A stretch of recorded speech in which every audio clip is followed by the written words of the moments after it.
The Strangest Secret. Think Your Way to Success. Introduction. In a world pulsating with innovation and overflowing with unprecedented opportunity, a curious paradox emerges. We inhabit an era of abundance, yet for countless souls, success remains a phantom, a perpetually receding horizon. We witness individuals toiling with fervent dedication, their endeavors often yielding outcomes that feel less like the product of their efforts and more like the caprice of fate. Why is it that while some ascend to dizzying heights of accomplishment, others appear resigned to treading water, forever tethered to the periphery of their deepest aspirations? Consider this stark revelation. A longitudinal study tracking 100 men from the age of 25 reveals a sobering truth. By 65, a mere single individual will have attained wealth, 4 will have achieved financial independence, 5 will still be gainfully employed, and a staggering 54 will find themselves bereft of means. 54 out of 100. Let that sink in. In a universe brimming with potential, why do so many find themselves marooned on the desolate shores of failure? The answer, I have discovered, is not etched in the celestial spheres, nor dictated by the lottery of birth, nor is it the capricious whim of luck. The answer resides unequivocally within. There exists a singular truth, a strangest secret to success, so elegantly simple, so profoundly potent, that its very essence lies in its profound lack of comprehension and application by the overwhelming majority. It is not a secret in the clandestine sense, but rather a fundamental verity, so universally resonant that its transformative power often eludes those not actively seeking it. Most navigate life's currents without ever truly apprehending this guiding principle, and consequently, their existence unfolds in ways that are frequently disheartening and fall woefully short of their most cherished, albeit silent, hopes. But what, precisely, constitutes success? We are prone to conflate it with material wealth, tangible possessions, or widespread acclaim. Yet, these are but superficial accoutrements, ephemeral manifestations, not the very soul of success. The authentic definition, the one that liberates genuine fulfillment, is this: success is the progressive realization of a worthy ideal. Let us dissect this profound declaration.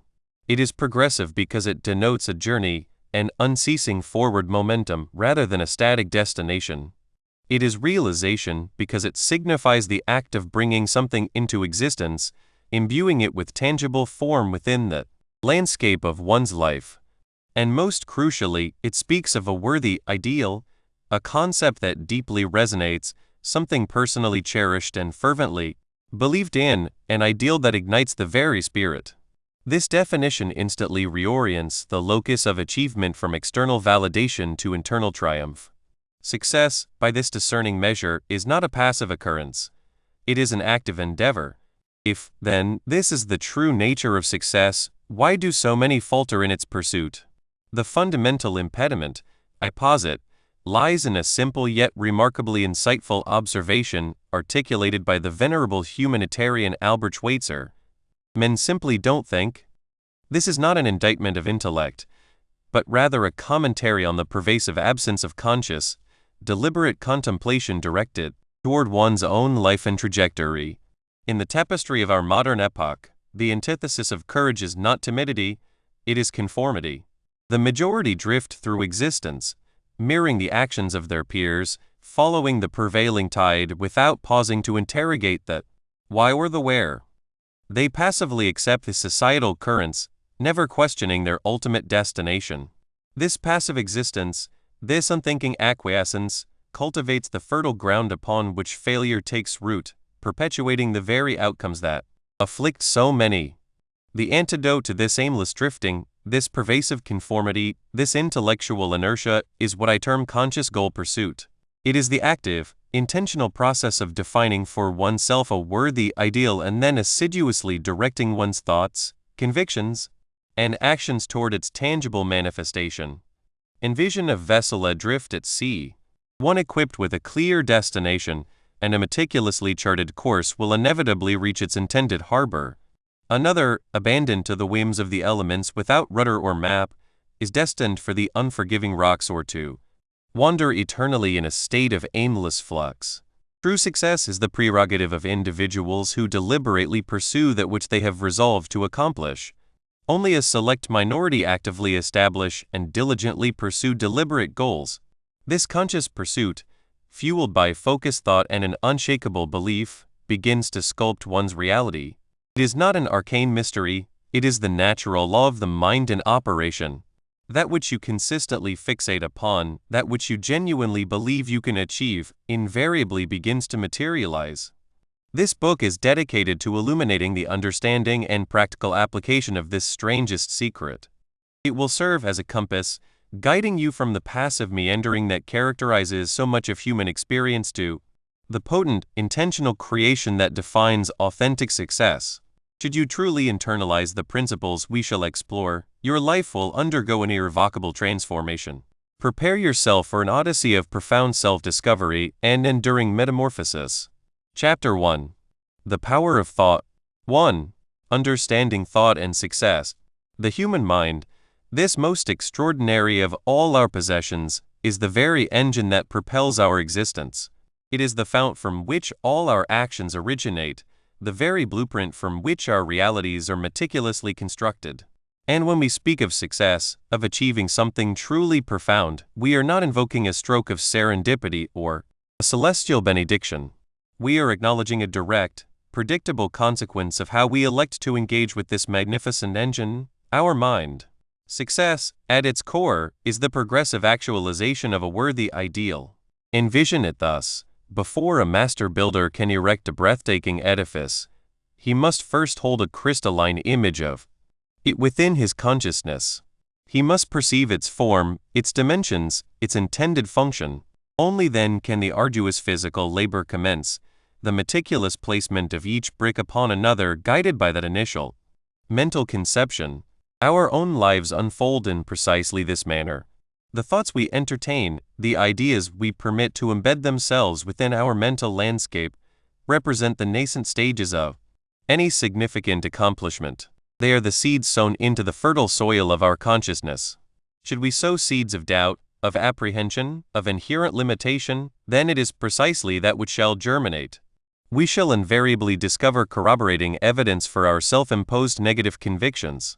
Conversely, if we plant seeds of aspiration, of boundless possibility, of unshakable faith in a noble objective, then those are the shoots that will inevitably flourish.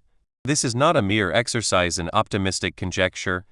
It is a fundamental tenet of cognitive operation. We are, with an almost literal precision, transmuted into the very essence of our prevailing thoughts. This is perhaps the most astonishing, and undeniably the most consequential, secret of human experience. Consider the odyssey of a vessel at sea.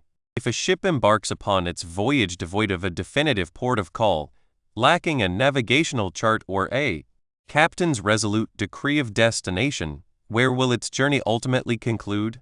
It shall drift. It shall be at the mercy of capricious currents and unpredictable gales, eventually alighting somewhere by sheer caprice, or perhaps never reaching any significant harbor whatsoever. Its potential, its resources, and its precious time will have been utterly squandered. A disquieting multitude navigates their lives in precisely this fashion, adrift in a sea of aimlessness. They possess no clearly defined, worthy ideal that they consciously endeavor to attain. They are buffeted by the vagaries of circumstance, reacting passively to whatever befalls them, rather than actively charting their own course. This is the path of pervasive conformity, the route of least resistance, and it is the most certain trajectory toward a life unfulfilled. The statistical data is stark, and it presents an unflinching portrait of this pervasive aimlessness. When we observe the male populace, for instance, and trace the arc of their lives as they mature, we encounter a startling proportion who attain the age of 65 without any measure of financial autonomy. Many subsist on the precarious goodwill of others, their existence sustained by meager savings or the charity of relatives. To what do we attribute this widespread predicament? It is not a deficit of intellect, nor a lack of inherent earning capacity. It is, for the most part, because they have failed to cultivate the art of independent thought. They have neglected to seize the helm of their own existence. They have permitted their mental faculties to be molded by external influences, by the prevailing currents of popular opinion, by the seductive ease of conformity, rather than by a distinct, purposeful direction that they themselves have resolutely chosen. They have not actively engaged in conscious goal pursuit. This formidable power of thought, however, is an instrument of dual potentiality. It can be wielded to construct empires or to instigate profound devastation. It can usher in unparalleled triumph or precipitate utter ruin. The mind itself is inherently neutral. It will yield whatever is deposited within its depths. If you persistently saturate your consciousness with apprehensions of failure, of inherent inadequacy, of the insurmountable impossibility of realizing your aspirations, then failure will invariably become your constant companion. You will find yourself inadvertently fabricating the very circumstances you so deeply dread. You will attract opportunities that resonate with your pervasive negativity, while simultaneously overlooking or dismissing those that hold the promise of success. It operates akin to a magnet. It draws to itself that which is kindred. Negative thoughts invariably precipitate negative outcomes. Conversely, if you deliberately elect to imbue your mind with thoughts of achievement, with a lucid vision of your worthy ideal, and with an unyielding conviction in your capacity to attain it, then success will commence its inexorable manifestation. This is not an act of arcane sorcery. It is the natural and predictable consequence of directed mental energy. The intensity of your yearning plays an absolutely pivotal role in this dynamic. It is insufficient to merely harbor a fleeting, casual wish for something.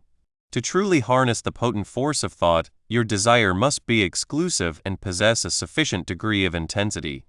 This necessitates that your longing be focused, unwavering, and incandescent with purpose. When you synergistically meld this fervent desire with a precise mental visualization of your objective and a profound, ingrained belief in its attainability, you forge a formidable power that will inevitably begin to sculpt your reality. It is at this juncture that the concept of belief assumes an absolutely indispensable significance. As the ancient adage wisely pronounces, "As you believe, so shall it be done unto you." If you hold a firm conviction that you can achieve a particular outcome, your mind will actively commence its search for pathways to effectuate that realization. You will develop a heightened awareness of emerging opportunities, you will exhibit greater resilience in the face of adversity, and your actions will be suffused with an almost palpable aura of confidence. Conversely, if you harbor the belief that you are incapable, or that the undertaking is insurmountably arduous, then your mind will diligently unearth an abundance of rationalizations to validate your pessimism. It will amplify every impediment, magnify every nascent doubt, and subtly undermine your endeavors. Belief serves as the potent fuel that propels your thoughts and actions toward your designated goal. Absent this vital element, even the most lucid vision is destined to falter. Therefore, how do we ensure that our thoughts are consistently oriented towards the attainment of success? This requires a deliberate and sustained effort, a conscious and disciplined practice.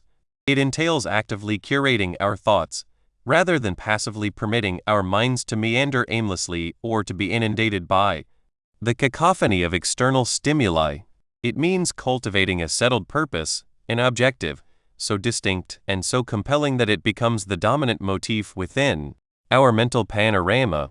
When you possess a settled purpose, a worthy ideal to which you were resolutely committed, your thoughts will naturally begin to align with its trajectory. Your actions will acquire a greater degree of intentionality. You will cease to drift and will commence to steer. This is the very essence of conscious goal pursuit. It is the active, deliberate process of articulating that worthy ideal and then consistently directing your thoughts, your beliefs, and your actions toward its ultimate realization. It stands in stark opposition to passive existence, to the mere performance of perfunctory routines, to the unthinking adherence to societal expectations, or to the aimless wandering through the landscape of life. Conscious goal pursuit firmly places you in the driver's seat of your own destiny. It underscores your personal agency, the prodigious power of your focused cognition, and the fundamental verity that you are, in essence, becoming the sum total of your prevailing thoughts. Consider the analogy of the farmer. A farmer does not haphazardly scatter seeds and passively await a harvest. He meticulously selects the finest seeds, prepares the soil with utmost care, plants them with deliberate intention, and then diligently nurtures them with water and sunlight.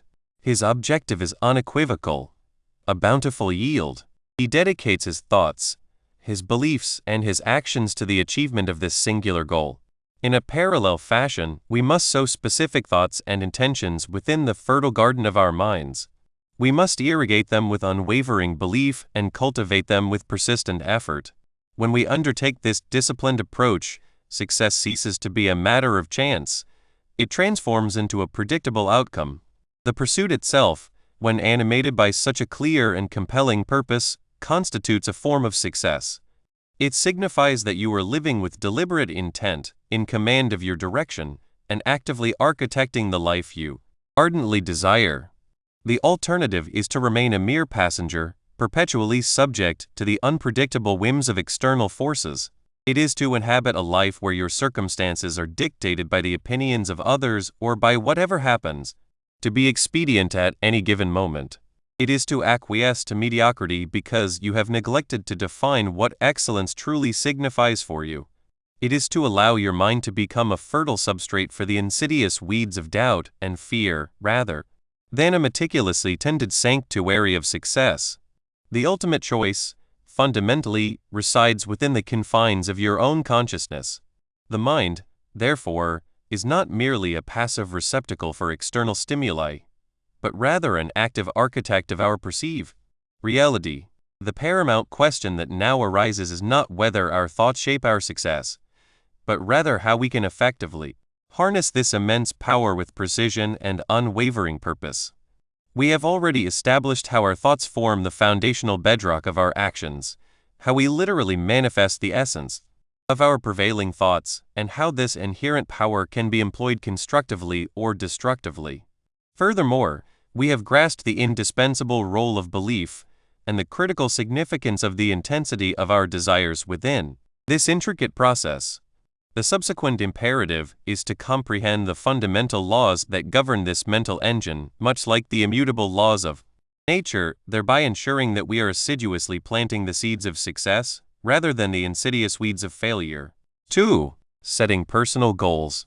The mind left to its own devices is a tempestuous sea.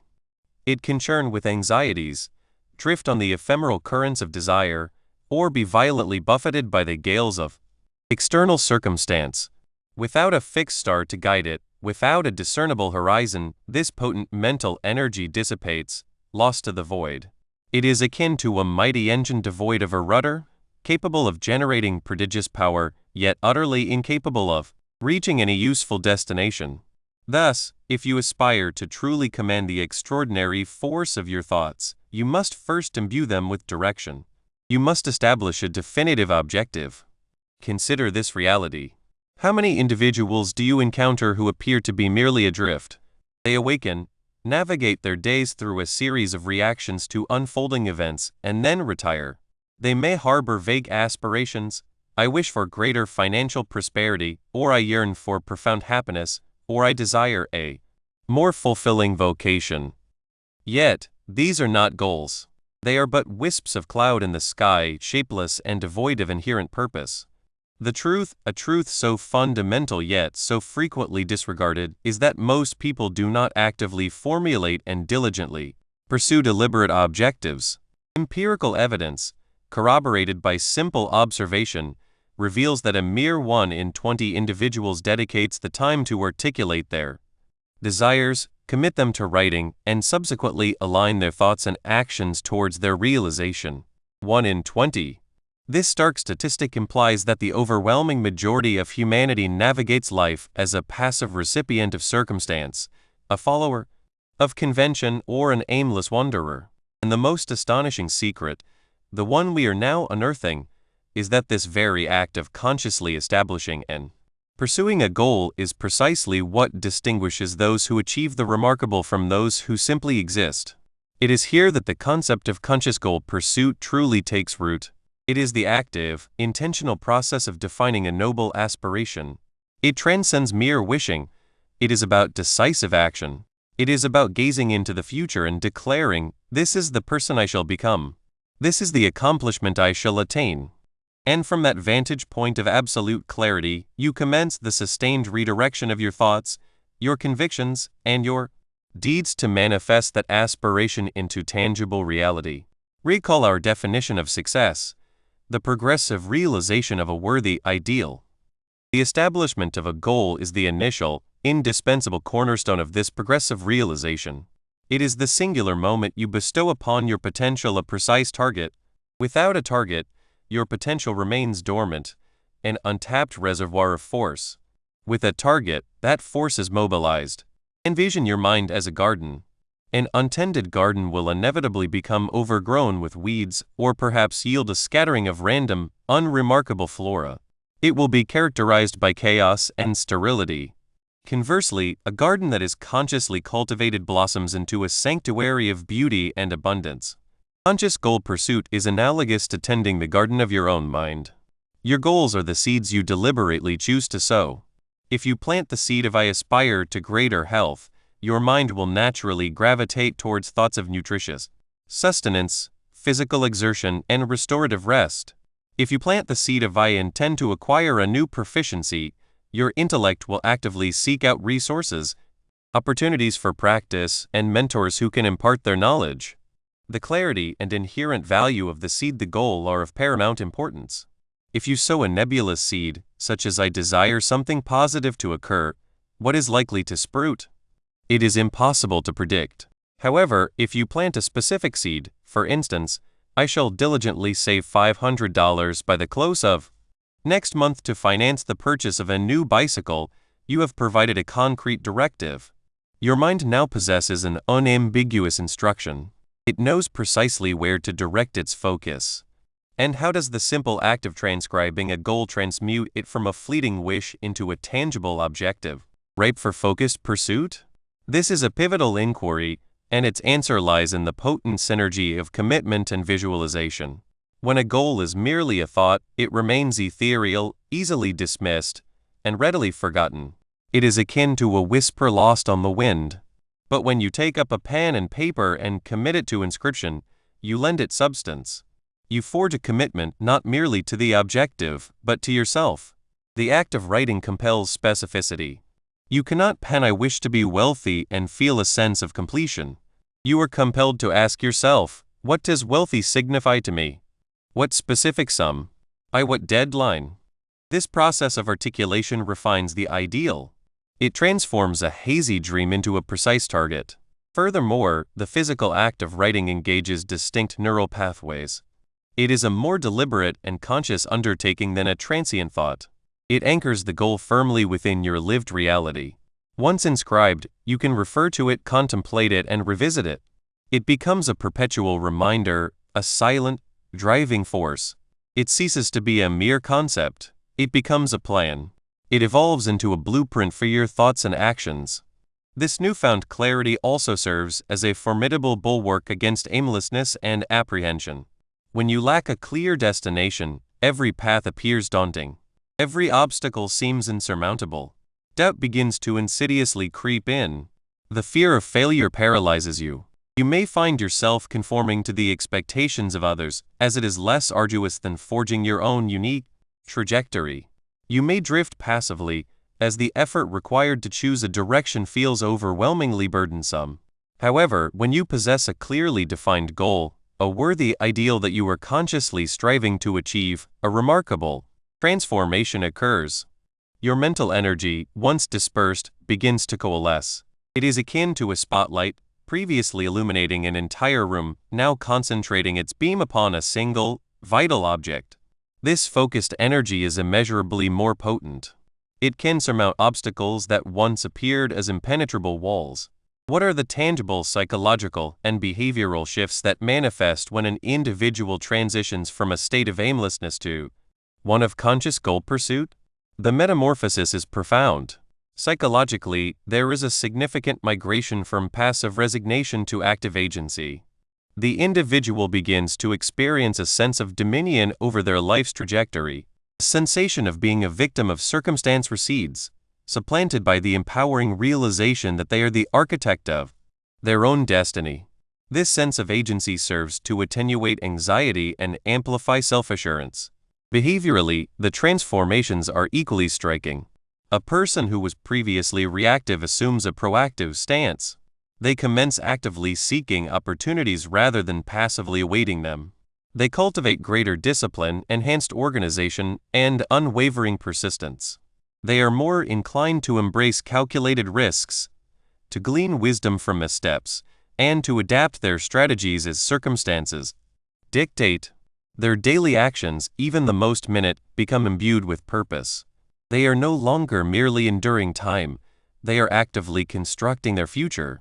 Picture two individuals, both employed within the same professional environment, receiving identical remuneration, and confronting the same daily responsibilities. One harbors no discernible ambition beyond navigating the present day.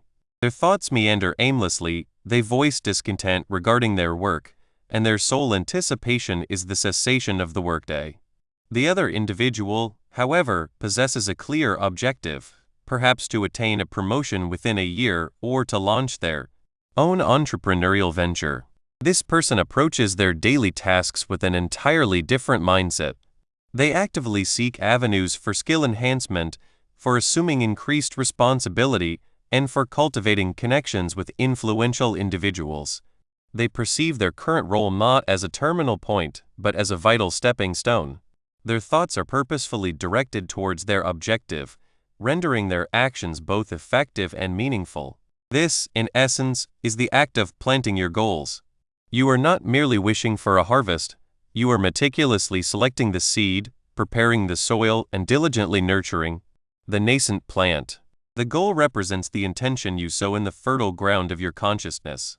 And like any seed, it demands cultivation. It requires sustained contemplation, unshakable conviction, and dedicated action to blossom into the reality you desire. Without this deliberate act of establishing a goal, without furnishing your thoughts with a worthy ideal to pursue, you are akin to a vessel adrift without a compass, destined to wander aimlessly, buffeted by the capricious currents of chance and circumstance. But when you define your ideal, when you plant that seed within your mind, you chart your course. You become the captain of your soul, the sovereign of your destiny. The strangest secret, you see, is not an enigma to be solved, but a principle to be applied. And its application commences with the simple, yet profoundly transformative, act of setting a personal goal. Once a worthy ideal has been unequivocally defined and firmly implanted in the mind as a goal, the subsequent, indispensable, phase involves cultivating an unwavering conviction that this objective is not merely attainable, but indeed inevitable. This ushers us into the realm of the profound power of belief, the very fuel that ignites the engine of our thoughts and propels us inexorably towards our chosen destination. 3. Breaking free from conformity. The most formidable prison humanity has ever known is not wrought from iron or stone, but from tacit agreement, from the pervasive hum of "this is how it has always been done." We enter a world already in motion, a vast, unyielding current of ingrained habits, inherited beliefs, and societal expectations. For the multitude, the path of least resistance, the most instinctual course, is simply to surrender to this flow. This is the bedrock of conformity, and in its most insidious guise, it stands as the antithesis of courage. It is the quiet abdication of our intrinsic potential in favor of the comforting anonymity of the collective.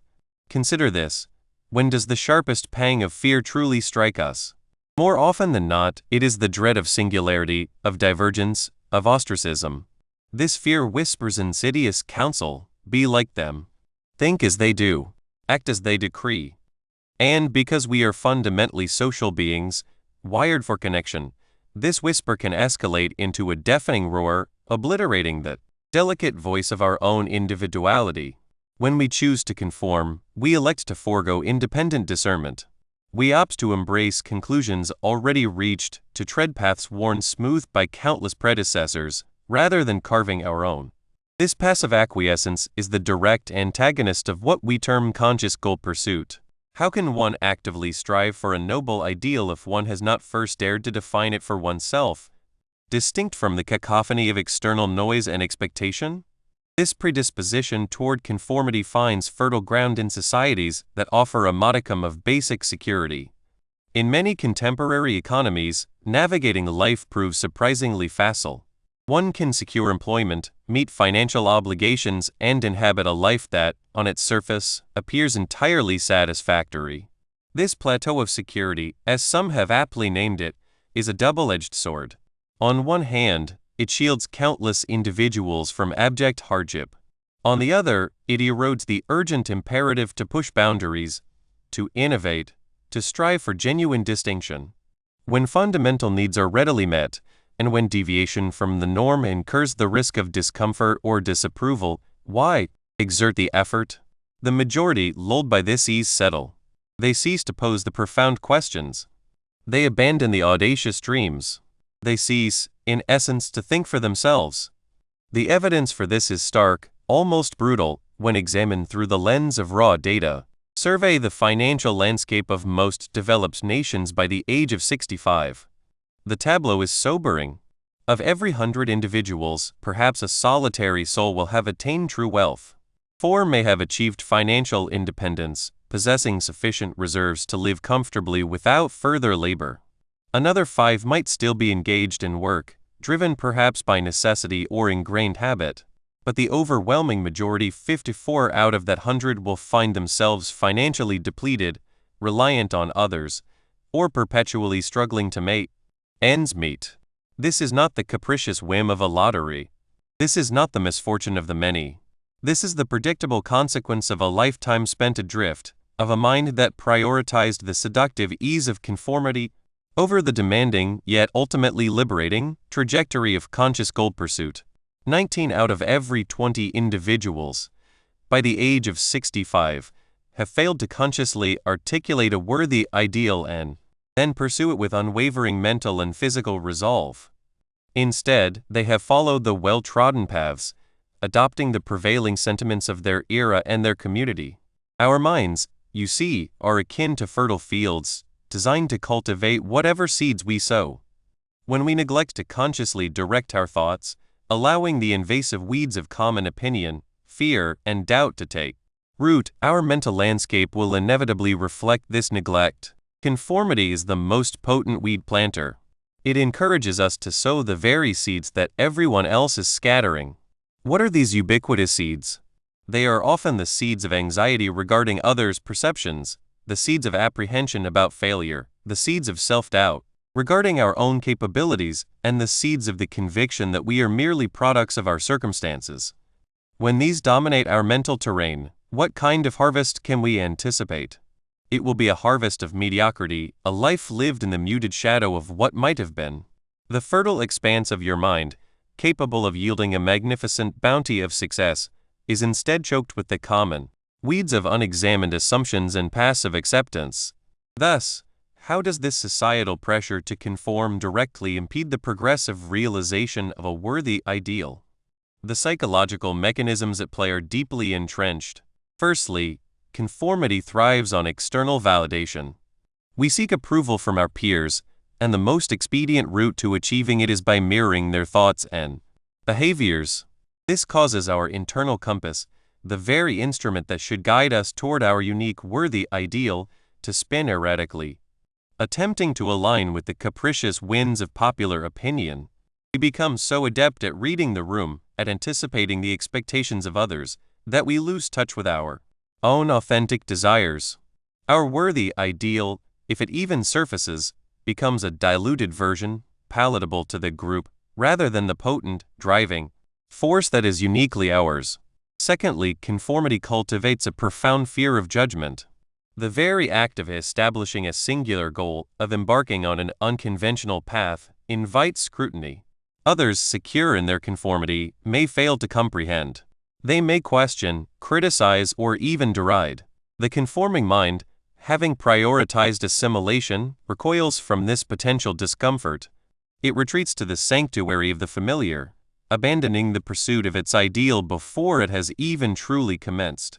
The progressive realization of a worthy ideal necessitates unwavering focus and resilience, qualities that are profoundly undermined when the primary motivator is the fear of standing out. This brings us to a pivotal inquiry. Given the statistical evidence of widespread financial precarity and unfulfilled lives stemming from conformity, what specific, actionable strategies can an individual employ to break free from this mental inertia and commence the conscious redirection of their thoughts toward their own aspirations? The journey commences with a deliberate decision to disengage from the automatic pilot of conformity. The initial step is self-awareness. You must begin to discern when you are thinking or acting simply because it aligns with the prevailing norm. Pay keen attention to your automatic responses. When a decision point arises, pose the question, am I choosing this because it is what I genuinely desire or because it is what is expected? This simple query, repeated diligently, will begin to illuminate the patterns of conformity woven into the fabric of your life. Subsequently, define your worthy ideal. This is the very heart of conscious goal pursuit. It must be something that ignites your passion, something that propels you forward with an irresistible momentum. It cannot be a goal adopted merely because it sounds appealing or because it is espoused by another. It must be yours. Dedicate time to introspection. What would imbue your life with profound meaning? What contribution do you aspire to make? What kind of individual do you envision becoming? Articulate it. Render it unequivocal. This worthy ideal becomes your personal lodestar, guiding you away from the drifting currents of conformity. Once your ideal is established, you must cultivate independent thought. This entails actively seeking out diverse perspectives, engaging with literature that challenges your preconceived notions, and participating in dialogues with individuals who hold differing viewpoints. It means questioning conventional wisdom. Do not accept a proposition as truth simply because a multitude subscribes to it. Inquire why they believe it. What evidence underpins their conviction? What are the implicit assumptions? This practice fortifies your mental faculties, rendering you more resilient to the pressures of conformity. Then follows the crucial endeavor of planting the correct seeds. Your mind is that fertile ground. If you aspire to cultivate success, you must sow thoughts of success. This necessitates the deliberate direction of your thinking toward your worthy ideal. Dedicate a portion of each day to visualizing yourself achieving your objective. Affirm your unwavering belief in your capacity for success. Replace thoughts of doubt and fear with affirmations of confidence and possibility. This is not mere wishful thinking.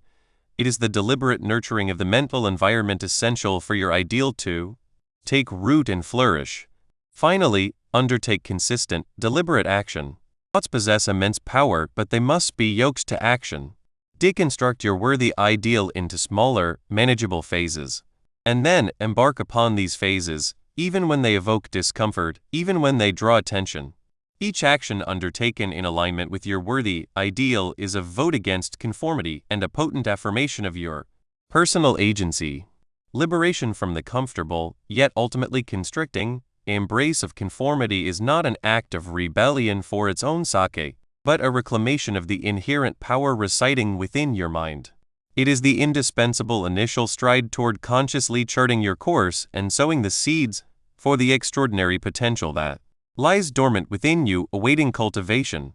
This liberation of thought empowers us to then explore how to effectively plant those seeds, transforming the fertile expanse of our minds into a garden of our own deliberate design, yielding a harvest that is unequivocally our own. It is the courageous act of becoming the architect of your own existence, rather than a passive occupant of a life conceived by others. Chapter 2. Unlocking Human Potential. 1. Recognizing your inner power. We habitually cast our gaze outward, seeking the keys to our success in the hands of others, in the capricious whims of fortune, or in the mere accumulation of possessions. We may marvel at the triumphs of our peers, pondering the secret alchemy of their achievements. Success, we might surmise, is a capricious gift bestowed upon a select few, a matter of sheer luck, or an event that simply befalls those fortunate enough to occupy the right space at the opportune moment. Yet, this perspective, my friend, is akin to searching for sunlight in a darkened chamber without ever igniting the lamp. The power we crave is not to be found in the external world. It resides within us, awaiting recognition and Liberation, the foundational truth we must embrace, the very bedrock of our journey, is that we become what we think about. This is no mere poetic flourish, it is an immutable law of nature, as steadfast as gravity. Our minds are not passive receptacles of the external world, they are active architects, sculpting our reality with every thought we entertain. Envision your mind as a fertile plot of land. You can permit the encroachment of weeds, or you can meticulously select the seeds you sow and diligently nurture them to yield a bounteous harvest. The power to choose those seeds, to tend that garden, is the most profound dominion you possess. It is the very force that dictates whether your land will bear the fruits of success or the barrenness of failure. This is the essence of our inner power, and from it springs forth all that we aspire to achieve. Alas, many of us take this extraordinary inner engine for granted. We possess a mind capable of astonishing feats, a mind that can conceive the impossible and subsequently manifest it into being. Yet, we often treat it as a common implement, adequate for quotidian tasks, but seldom pushed to its full, magnificent potential. It is as if we own a colossal, earth-moving machine, capable of reshaping entire landscapes, yet we employ it solely for the excavation of shallow holes for planting petunias. This vast, untapped reservoir of potential within each of us represents the last great unexplored continent. Most individuals never even set foot upon its shores, let alone venture into its rich, untamed interior. They subsist on the periphery, content with the familiar, oblivious to the treasures that lie dormant within the depths of their own consciousness. This persistent underestimation of our innate abilities constitutes a significant impediment to our growth. We become so habituated to our perceived limitations that we fail to apprehend the boundless capacity we truly hold. Herein lies the potent alliance of belief. Belief is not merely a passive acquiescence to an idea. It is an active, dynamic force that unlocks and directs our inner power. It is the unwavering conviction that our chosen objective, our worthy ideal, is not merely attainable but destined to be. When we genuinely believe in our capacity to achieve something, our thoughts sharpen, our actions gain decisiveness, and our efforts become imbued with relentless persistence. The ancient adage, "All things are possible to him that believeth," resonates with profound truth. This is not sorcery, it is the intricate science of the mind in operation. When you cultivate a deep, unassailable belief in your aspiration, your mind instinctively seeks solutions, unearths opportunities, and surmounts obstacles that would otherwise appear insurmountable. It is as though your entire being aligns itself with the inevitability of success, thereby vastly increasing its likelihood of manifestation. Consider the profound pronouncement attributed to the carpenter from Galilee, "As you believe, so shall it be done unto you." This simple yet potent declaration encapsulates the transformative nature of belief. It serves as the internal catalyst that empowers us to move mountains, not through brute force, but through the directed energy of our focused consciousness. It is a pervasive human inclination to examine our circumstances and attribute blame or credit to external forces. When fortune smiles upon us, we may ascribe it to good luck or the benevolence of others. When confronted with challenges or setbacks, we are swift to point fingers at the economy, our employer, our family, or simply the way things are. This ingrained habit of blaming external circumstances for our lack of success is a formidable snare that prevents us from recognizing our own agency. It suggests that we are mere passengers on the vessel of life, buffeted by the capricious tides of fate. Yet, the truth is that our inner power equips us to be the captain of our own ship. It is not what befalls us that ultimately defines our journey, but rather how we choose to interpret those occurrences. This is the very essence of conscious volition. Contemplate the stark divergence between two individuals at the venerable age of 65. One is broke, perhaps lamenting a lifetime of meager wages, inequitable employers, and a society that denied them opportunity. They perceive themselves as a victim of circumstance. The other, at the same age, is financially secure and personally fulfilled, having forged a prosperous career and a life of purpose. This individual, most assuredly, did not passively await a change in their circumstances. They assumed ownership of their thoughts, their beliefs, and their actions. They understood that their inner landscape dictated their outer reality. They actively pursued worthy ideals, channeling their mental energy towards their objectives, and their efforts, invigorated by belief, yielded predictable and positive outcomes. The chasm between these two individuals is not a product of luck. It is the conscious recognition and deliberate application of their inherent inner power. Therefore, how does your current perception of your own capabilities serve to limit or empower your potential? If you harbor the belief that you are not sufficiently intelligent, not sufficiently talented, or not sufficiently capable, then you have, in essence, erected invisible barriers around yourself. These ramparts, constructed from your own thoughts and convictions, will preemptively dissuade you from even attempting to reach for opportunities that lie just beyond their confines. You will unconsciously shy away from challenges, harbor doubts about your own insights, and attribute any minor success to mere happenstance. Your inner power remains dormant because you have persuaded yourself that it either does not exist or is too feeble to exert any meaningful influence. The mental recalibration required to apprehend your true inner power commences with a simple, yet profoundly significant, act of defiance. Defiance against your own self-imposed limitations. It entails scrutinizing those deeply ingrained notions about your capabilities. It requires viewing your past failures not as irrefutable evidence of your inadequacy, but as invaluable lessons learned. It demands the audacity to believe, even if only tentatively, that you are capable of far more than your current imagination permits. This transformation is not born of arrogance.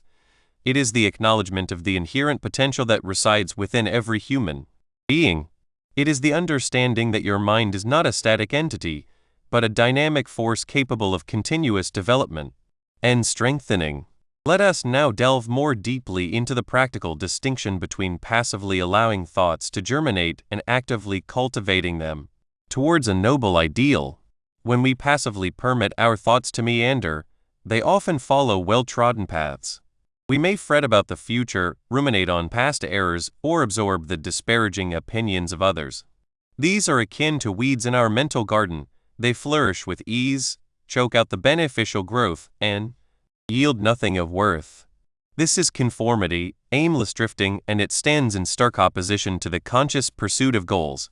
In this state, our inner power is not being exercised, it is being squandered. We are not in command, our thoughts are dictating our course. Conversely, the active cultivation of our thoughts towards a worthy ideal represents the true exercise of our inner power. This is the moment we assume the role of the conscious gardener. We determine what we wish to nurture. We select our worthy ideal, a lucid vision of what we aim to accomplish, who we aspire to become. Subsequently, we begin to sow seeds of thought that resonate with this ideal.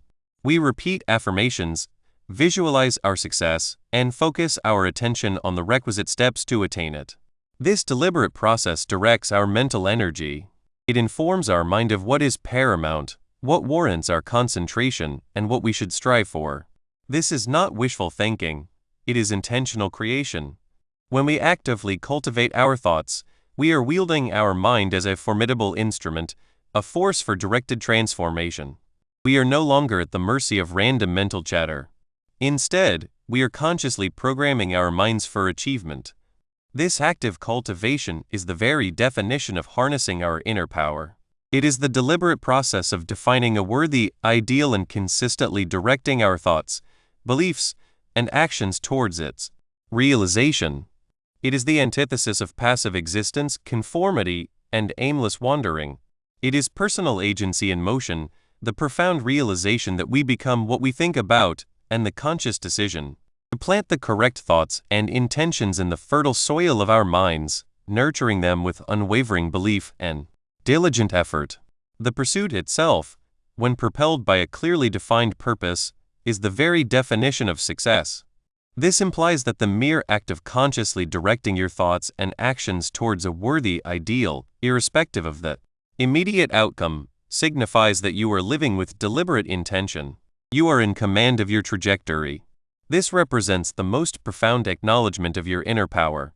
You are not passively awaiting success. You are actively architecting it through the focused application of your mental faculties. Once we begin to truly comprehend the immense power that resides within our own minds, the power to select our thoughts, cultivate belief, and direct our mental energy, the subsequent, indispensable step is to understand how to harness this power with precision. This leads us to the vital practice of establishing clear, worthy ideals, which will serve as the compass for our inner engine, guiding us towards the success we are capable of creating. 2. The mind is a valuable asset. We frequently cast our gaze outward, seeking the keys to success in the external world. We scan the horizon for opportune moments, for serendipitous turns of fortune, for a helping hand. We hold in awe those who seemingly possess everything, attributing their triumphs to luck or an inherent talent that we feel we lack. Yet, this outward focus renders us blind to the most magnificent, the most potent, the most invaluable asset we possess, an asset uniquely our own, which, when truly understood and skillfully employed, contains the very blueprint for every success imaginable. This asset is our mind. Consider it deeply. What is the most precious thing you own? Is it your dwelling? Your conveyance? Your accumulated savings? While undeniably significant, these are all external possessions. They are vulnerable to loss. They can be wrested away. In a profound sense, they are ephemeral. But your mind? Your mind is a resource that, with judicious management, grows ever more affluent and formidable with each passing day. It is the engine that generates prosperity, the architect of your destiny, the very fount from which all your actions spring. Unlike any other earthly resource, it is inexhaustible. The more it is exercised, the more capable it becomes. It is the ultimate, priceless possession, and yet, tragically, it is the one we most consistently disregard. We inhabit a world that places a premium on the tangible, the visible, the material. We admire the polished automobile, the imposing edifice, the distended purse. These are the societal emblems of achievement, readily paraded. Because these manifestations can be perceived and touched, we deem them paramount. But what was the genesis of the automobile? What edifice was constructed? What filled the coffers? It was thought. It was an idea. It was the application of mental force. The mind, though invisible, is the true progenitor of all these things. It is the prime mover, the original source. To neglect the power residing within our own minds is akin to a farmer ignoring the fertile earth beneath his feet, opting instead to pursue scattered seeds that might be borne upon the wind. This inclination to undervalue what is freely bestowed is a curious human peculiarity. We are endowed with the extraordinary gift of consciousness, of thought, of the capacity to feel, to dream, to create. These are not commodities to be purchased, or earned, or pursued with the same fervor as a promotion or a new acquisition. They simply exist, an intrinsic part of our very being. And because they are gratuitous, because they are perpetually present, we tend to take them for granted. We treat our minds as a common implement, adequate for quotidian tasks, but we seldom recognize them as the supreme instrument of creation they truly are. We would never countenance allowing a valuable piece of machinery to languish idle and neglected, yet we permit our minds to drift, to wander, to be saturated with whatever happens to drift into their purview, devoid of conscious direction. Reflect upon the vast multitude who navigate lives of quiet desperation, who feel ensnared, who lament their circumstances but remain inert in their efforts to alter them.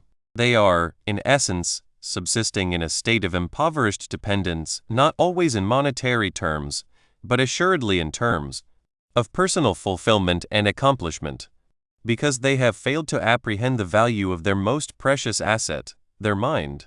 They have not learned to direct its inherent power. They are like the proprietor of a formidable earth-moving apparatus who employs it solely to excavate pebbles, oblivious to its capacity to reshape the very terrain. Their mental soil is rich, yet they cultivate only weeds of apprehension, doubt, and aimless musings. The resultant harvest, predictably, is a life of mediocrity. This brings us to a fundamental, immutable law of nature, a principle that governs not only the physical realm, but also the landscape of our inner lives. As you sow, so shall you reap. This is not a matter of caprice or fortune. It is a predictable consequence, a direct corollary of the input you provide. In the domain of the mind, our thoughts are the seeds. The convictions we harbor constitute the soil in which these seeds are sown. And the outcomes we experience in our lives, our triumphs, our failures, our joys, our sorrows, are the harvest. If you consistently plant thoughts of apprehension, of dread, of inadequacy, what kind of yield can you anticipate? You will reap a life replete with missed opportunities, with self-inflicted sabotage, with a pervasive sense of insufficient worth. Your actions will be tentative, your decisions timorous, and your results will mirror this internal barrenness. Conversely, if you consciously elect to plant thoughts of purpose, of assurance, of potential, and nurture them with unwavering conviction, you will cultivate a different kind of existence. You will sow seeds of resolve, of innovation, of resilience. Your actions will become imbued with purpose, your decisions audacious, and your harvest will be one of achievement, of growth, and of genuine success. This is the very essence of conscious goal pursuit. It is the deliberate act of selecting the seeds you plant in the fertile ground of your mind, and subsequently tending to them with unwavering belief and diligent effort. It is the profound understanding that your thoughts are not mere fleeting notions, but potent forces that sculpt your reality. The most astonishing verity concerning our minds is that they remain, for the most part, an unexplored territory. Envision a vast continent, teeming with resources, pulsating with potential, yet largely uncharted. Such is the human mind. The majority of individuals operate at a minuscule fraction of their true cognitive capacity. We spend our days reacting to external stimuli, ensnared by the immediate exigencies of existence, our thoughts scattered like leaves in a tempest.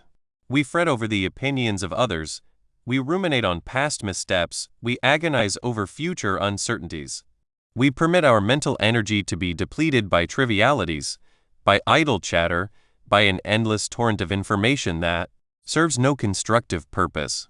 In so doing, we leave the vast, untapped potential of our minds lying dormant, akin to a mighty river dammed, its power unharnessed. We are like explorers who have stumbled upon a treasure island, but are content to gather a few glittering pebbles from its shore, never venturing inland to unearth the mountains of gold and precious jewels concealed within. The capacity for erudition, for problem-solving, for creativity, for sheer mental fortitude that resides within each of us is staggering. It is a capacity that has enabled humanity to achieve marvels, to traverse the skies, to communicate across immense distances instantaneously, to conquer diseases that once appeared insurmountable. These accomplishments were not the product of happenstance. They were the direct offspring of focused, intentional thought of individuals who recognized their minds as their most valuable asset and dared to explore the uncharted territories within. Thus, how does this proclivity to undervalue our gratuitous mental assets directly contribute to the pervasive absence of conscious goal pursuit and, consequently, to the statistics of those living unfulfilled lives? It is remarkably simple. If you fail to apprehend the immense power and value of your mind, why would you undertake the effort to discipline it? Why would you invest time in consciously selecting your thoughts, establishing unambiguous objectives, and directing your mental energy toward a specific outcome? It would appear to be an excessive exertion for something you do not genuinely appreciate. You might ponder, why trouble myself with all this profound contemplation when I can simply surrender to the current, react to unfolding events and hope for the best? This passive approach is the antithesis of success. It is akin to owning a magnificent vessel but leaving it adrift without a captain or a destination. The ship possesses incredible potential, but without direction it will merely drift wherever the currents and winds propel it, likely encountering shipwreck or being dashed against the rocks. When we fail to honor our minds, we abdicate the practice of conscious goal pursuit. We do not define a worthy ideal because we lack the conviction that we possess the mental power to attain it, or we have simply not contemplated that such a feat is even achievable through our own volition. We conform. We become products of our environment rather than architects of our own destiny. This is why so many individuals are disquieted, unfulfilled, and feel bereft of agency. They are living lives dictated by external forces because they have not mastered the art of commanding their internal engine. They are not planting purposeful seeds. They are allowing whatever seeds happen to be blown their way to take root. Beyond the analogy of sowing and reaping, what are the specific, actionable methods by which individuals can commence consciously planting more productive thoughts and beliefs, given that they so often take their minds for granted? The inaugural step, as we have elucidated, is recognition. You must resolve that your mind is your most valuable asset. This is not merely an intellectual comprehension, it is a profound, internal conviction. Once you arrive at this resolution, you begin to accord your mind the respect and care it merits. One practical avenue for initiation is through the mindful observation of your own thoughts. For a few moments each day, simply sit in quietude and note the activity of your mind. Refrain from judgment, merely observe. Are your thoughts racing with anxieties? Do they linger on the past? Are they saturated with negativity? Once you become cognizant of these patterns, you can commence their disruption. When a negative thought arises, acknowledge it, and then consciously elect to supplant it with one that is more positive or constructive. This is not about suppressing thoughts, but about redirecting them. It is akin to gently guiding a wayward child back to the path. Another actionable measure is to deliberately expose yourself to positive influences. Devote yourself to reading inspiring literature, to listening to uplifting discourse, to surrounding yourself with individuals who possess an optimistic outlook and who are actively pursuing their own worthy ideals. These influences serve as a form of mental sustenance, providing the fertilizer necessary for productive seeds to flourish. Conversely, curtail your exposure to negativity, to gossip, to criticism, as these are akin to poison seeping into the soil of your mind. Furthermore, commence the practice of affirmations. These are concise, positive declarations about yourself and your aspirations, articulated as if they have already materialized. For instance, if your aim is to cultivate greater self-assurance, you might repeatedly state, "I am confident and capable." If you are pursuing a specific career objective, you might affirm, "I am successfully building my career in your chosen field." These affirmations, when reiterated with consistent sincerity and genuine belief, begin to reconfigure your subconscious mind, planting seeds of self-assurance and possibility. Finally, and perhaps most crucially, embark upon the practice of establishing clear, specific objectives. This constitutes the very heart of conscious goal pursuit. Do not merely harbor a vague wish for success. Define with precision what success signifies for you. Transcribe it. Visualize it. Deconstruct it into smaller, manageable phases. When you possess a lucid objective, your mind acquires a direction, a purpose. It comprehends which seeds to plant. It knows where to direct its focus. This concentrated intention is the most potent instrument at your disposal for cultivating a life of achievement. It transforms your mind from a passive recipient of circumstance into an active, formidable creator of your own reality. Having established the mind as our most valuable, yet frequently overlooked, asset, the subsequent critical juncture is to comprehend how to deliberately harness its power.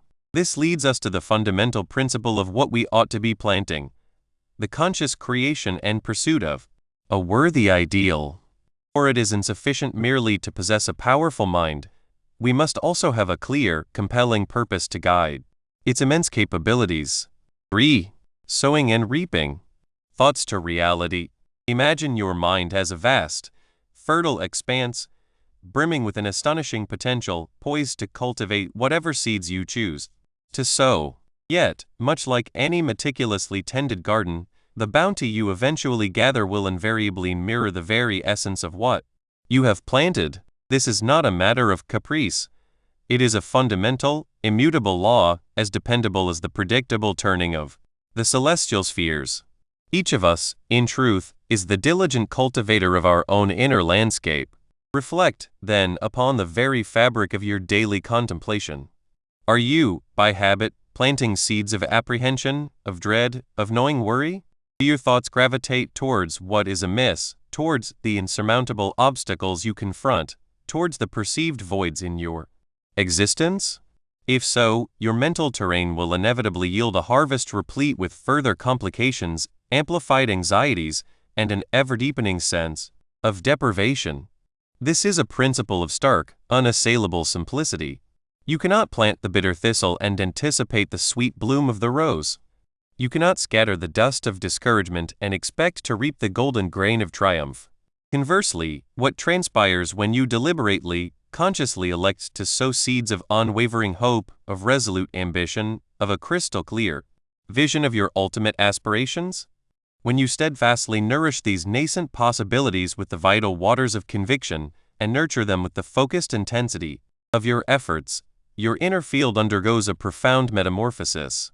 You begin to perceive the tender shoots of emergent opportunities, the vibrant blossoms of tangible progress unfurling, and ultimately, the abundant, succulent fruits of your most cherished outcomes. This, in essence, is the profound practice of conscious goal pursuit, the active, intentional orchestration of defining a worthy ideal, and then ceaselessly directing the full force of your thoughts, your beliefs, and your actions towards its tangible realization. It represents the profound divergence between aimless drifting and the deliberate charting of a purposeful trajectory. We are, with remarkable frequency, prone to taking our minds for granted, are we not? We treat this extraordinary, potent instrument as if it were a forgotten attic encrusted with the cobwebs of accumulated memories, or worse, as a public thoroughfare where any errant notion is permitted to wander in and establish an uninvited residence. We are endowed with this magnificent faculty of cognition, this unparalleled capacity to envision, to strategize, to create, and yet, a disheartening number of us operate at a mere fraction of our inherent capabilities. We grievously undervalue this freely bestowed gift, this most precious and irreplaceable resource, and in doing so we forfeit the exquisite richness of a life that awaits our deliberate engagement. Consider, for a moment, the solitary voyage of a ship.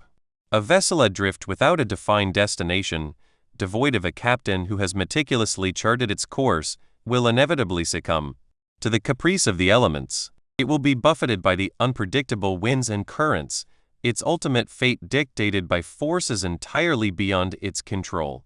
It may, by the sheerest stroke of serendipity, find refuge in a picturesque harbor, but with far greater probability it will be lost to the vast, indifferent expanse of the ocean, battered and broken. This is precisely the predicament we face when we permit our thoughts to meander without direction, when we lack a worthy ideal to serve as our guiding star. We become mere passengers in the grand narrative of our own existence, subject to the capricious whims of circumstance.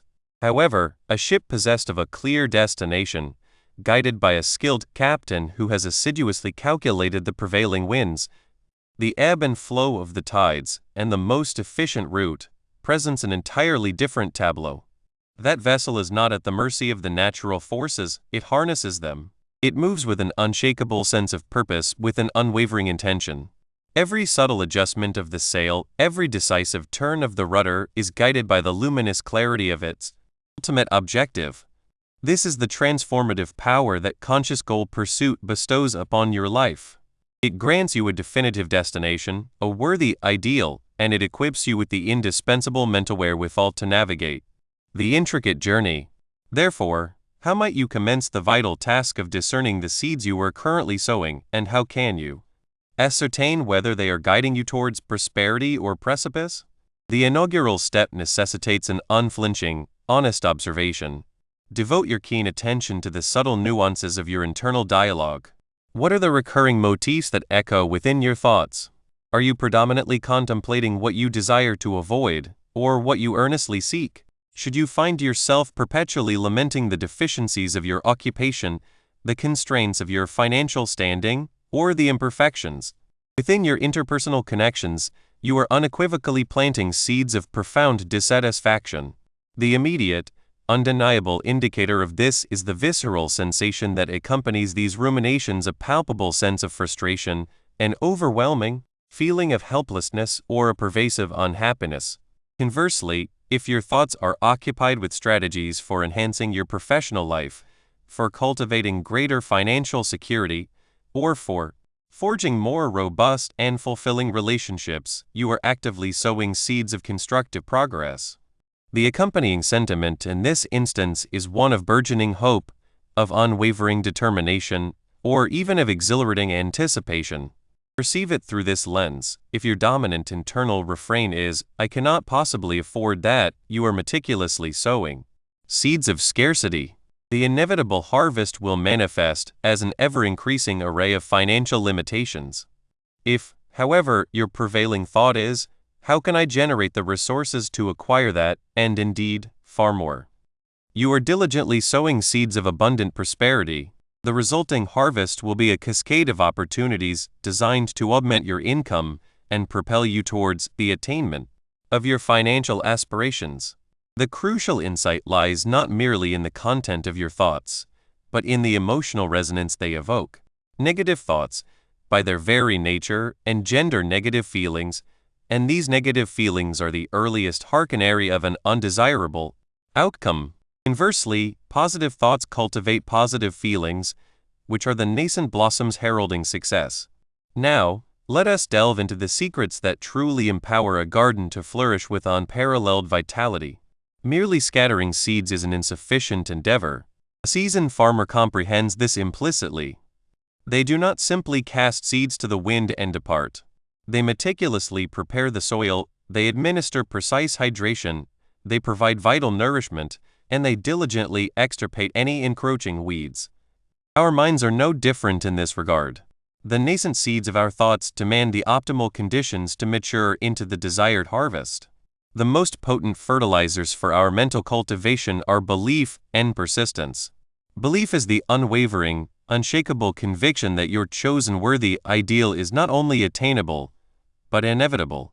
It is the profound, intuitive certainty that you possess the inherent capability, and that the universe itself conspires to assist those who proactively assist themselves. When you genuinely, unequivocally believe in the veracity of your goal, your thoughts concerning it acquire an amplified strength, a more vibrant hue, and a remarkable resilience.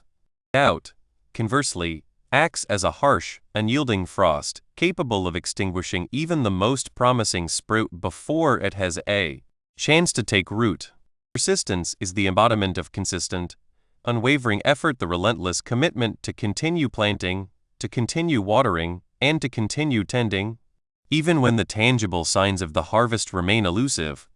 It is the resolute refusal to capitulate in the face of adversity. It is the profound understanding that, at times, the germination of seeds requires a patient, extended period. The underlying principle underscores our frequent tendency to undervalue the inherent gifts we possess, and our minds are undeniably among the most magnificent of these. We often harbor an unrealistic expectation of instantaneous results from our thoughts, akin to anticipating a plant to mature overnight. However, the natural world, and indeed, the trajectory of success, invariably demands both patience and sustained, dedicated effort. And what of the imperative act of weeding? This is, perhaps, the most critical and regrettably the most frequently overlooked facet of cultivating a life of achievement. The weeds that infest our mental garden are our pervasive negative thoughts, our paralyzing fears, our corrosive doubts, our self-imposed, limiting beliefs, and our convenient excuses. These insidious weeds choke the life out of the good seeds, pilfer their essential nourishment, and effectively stifle their growth. The act of challenging negative thoughts is analogous to the meticulous process of pulling weeds. When a negative thought takes root, for instance, the insidious refrain, "I am simply not intelligent enough to accomplish this," you must actively, decisively confront it. Pose to yourself the critical questions. Is this thought an unassailable truth? What concrete evidence do I possess to substantiate its validity? Conversely, what compelling evidence exists to unequivocally disprove it? More often than not, you will discover that these negative thoughts are precisely that, ephemeral thoughts, not immutable facts. They are ingrained habits of thinking that have, over time, become deeply entrenched. Overcoming doubt necessitates a remarkably similar approach. Doubt whispers insidious insinuations, posing the question, what if it fails? Belief, with resounding conviction, retorts, what if it succeeds? When you sense the insidious tendrils of doubt beginning to encroach, consciously redirect your focus towards the boundless possibilities, towards the triumphs you have already achieved, or towards the demonstrable successes of others who have navigated comparable challenges. Affirmations can serve as exceptionally potent instruments in this endeavor. The regular, deliberate recitation of positive declarations about yourself and your aspirations can profoundly reprogram your mind and solidify a robust foundation of unwavering belief. For example, if you find yourself grappling with the debilitating thought, "I am fundamentally incapable," a powerfully transformative affirmation could be, "I am capable, I am actively learning, and I am growing stronger with each passing day." The foundational principle of conscious goal pursuit is not predicated upon mere hopeful wishing for success. Rather, it is about the active, deliberate creation of it. It is about assuming unequivocal responsibility for the thoughts that occupy the vast expanse of your mind and grasping the profound truth that these thoughts serve as the very blueprints for your future reality. You are not a passive spectator in the unfolding drama of your life, you are its principal architect. Every thought you entertain, every belief you embrace, represents a meticulously placed brick in the foundational structure of your existence. Consider, for illustrative purposes, the profound analogy of constructing a dwelling. You would not, in a fit of unreason, begin to haphazardly pile disparate materials and expect a sturdy, secure home to materialize. You require a meticulously crafted plan, the precise blueprint envisioned by an architect. Your chosen worthy ideal, your clearly articulated goal, serves as that indispensable blueprint. Your focused thoughts and your unwavering belief are the skilled artisans, diligently laying each brick with an absolute precision and unwavering care. The actions you subsequently undertake are the very embodiment of the construction process itself, breathing tangible life into the initial blueprint.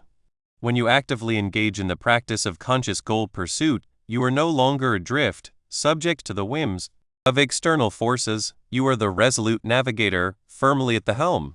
You are no longer a victim of circumstance, you are its conscious creator. You are diligently planting seeds of purpose, assiduously nurturing them with the potent elixir of belief and unwavering persistence, and diligently eradicating any element that impedes their unimpeded growth. This active, intentional process is, in its purest form, the very engine that drives success.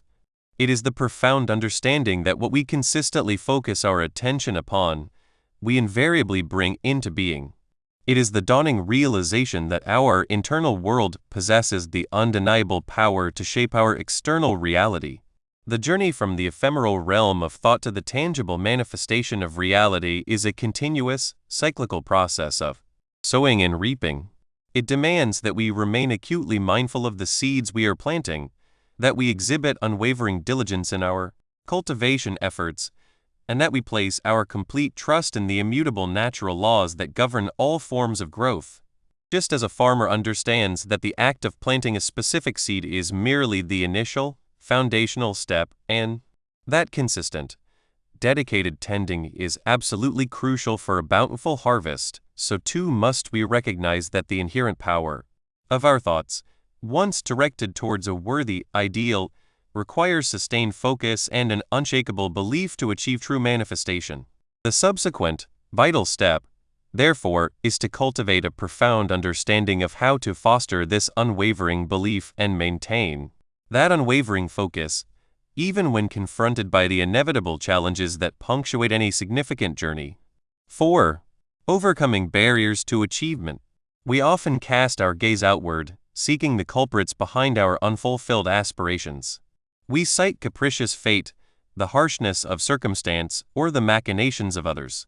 It is a comforting fallacy to believe our lives are mere reactions to external forces rather than conscious creations of our inner world. Yet, this is a profound delusion. The true impediments to our success seldom reside in the external landscape. More often, they are meticulously constructed within us, brick by mental brick, through the architecture of our own thoughts and attitudes. To grasp this truth is the inaugural step toward their deconstruction. Among the most potent, yet often unseen, barriers we encounter is the subtle dominion of conformity. In the tapestry of modern society, it is not always overt fear that restrains us, but a deep-seated yearning to simply belong to echo the actions of the collective. Reflect for a moment. How many souls truly chart their own course, their vocations, their dreams, guided by an unadulterated, personal vision? The stark reality is that a vast multitude drifts, caught in the currents of popular sentiment and entrenched convention. Consider, for instance, the countless men who labor in roles that fail to stir their souls, not from a deficiency of talent or opportunity, but because it is the prevailing path. They have not consciously embraced a noble ideal, they have passively acquiesced to the status quo. This passive acceptance, this abdication of individual direction, is a silent saboteur of potential. It blinds us to the very possibility of discerning our unique, worthy ideal. When consumed by the pursuit of sameness, we forfeit the discovery of what renders us truly exceptional, what singular contribution we are destined to offer. To break free from this psychic inertia, we must first acknowledge its pervasive grip. We must confront ourselves with the question, am I living my own life, or am I inhabiting another's narrative? Am I treading a path because it is well-worn, or because it is authentically mine? The courage to stand apart, to cultivate independent thought, is the initial act of rebellion against the edifice of conformity. It is the audacious act of defining your own success, even when it diverges from the prevailing definition. This demands a deliberate choice to scrutinize convention, to seek internal guidance, and to embrace the inherent uncertainty of forging one's own trajectory. Beyond the external pressures to align, internal forces such as doubt and fear possess a paralyzing potency. These are not intrinsic facets of our being. Rather, they are cultivated through the insidious seeds of negative rumination that we permit to flourish within our minds. If your thoughts are perpetually steeped in failure, in the litany of potential missteps, in your perceived shortcomings, then failure and fear become your uninvited, constant companions. This is the very essence of becoming what we think about. Our minds are akin to fertile ground. Sow seeds of doubt, anxiety, and apprehension, and you will inevitably reap a harvest of distress and inaction. The inverse, however, holds equally true. If we can consciously elect to anchor our thoughts to a resolute purpose, to the positive outcomes we envision, and to an unshakable conviction in our capacity to achieve them, then doubt and fear begin to recede. Consider the narrative of Eleanor Vance. Eleanor emerged into a world that largely relegated women to the domestic sphere. Her aspiration, however, was to sculpt the built environment as an architect, a domain then exclusively male. From her tender years, she was assailed with the notion that this was an untenable dream for a woman. Educators, kin, and the societal chorus alike reinforced the directive to pursue a more appropriate calling. These were the external fortifications, but the most formidable ramparts were internal. Eleanor grappled with a crippling self-doubt. Did she possess sufficient intellect? Would her contributions be taken seriously? The specter of derision and defeat loomed like a heavy shroud. For years, she teetered on the precipice of succumbing to these doubts. She felt ensnared, incapable of forward momentum. Then a profound internal recalibration occurred. She recognized that her doubts and fears were not immutable truths, but rather the ephemeral products of her own cognitive processes. She began to actively challenge these negative thought patterns. Instead of dwelling on the paralyzing what-ifs of failure, she commenced to visualize her triumph. She envisioned herself conceiving edifices, witnessing her creations ascend from the earth. She intensely focused on her ardor for design, on the inherent beauty of structures, on the intellectual rigor of architectural problem-solving. She voraciously consumed every available text on the subject, filled her leisure hours with sketches, and sought out any ear willing to listen to her aspirations. This was not mere wishful thinking, it was conscious goal pursuit. She was deliberately orchestrating her thoughts, her convictions, and her actions toward a noble objective. She did not disregard the external obstacles, but she resolutely refused to allow them to dictate her internal landscape. She cultivated a belief in her own competencies, not with blind faith, but with a burgeoning certainty fueled by her unwavering dedication. The doubt did not evaporate instantaneously, but its dominion waned. When it whispered its insidious counsel, she countered with a mental image of her goal, a steadfast belief in her Vision, a tangible memory of her concentrated effort. Gradually, painstakingly, she initiated incremental progress. She enrolled in evening classes, confronting skepticism, but fortified by her newfound inner resilience.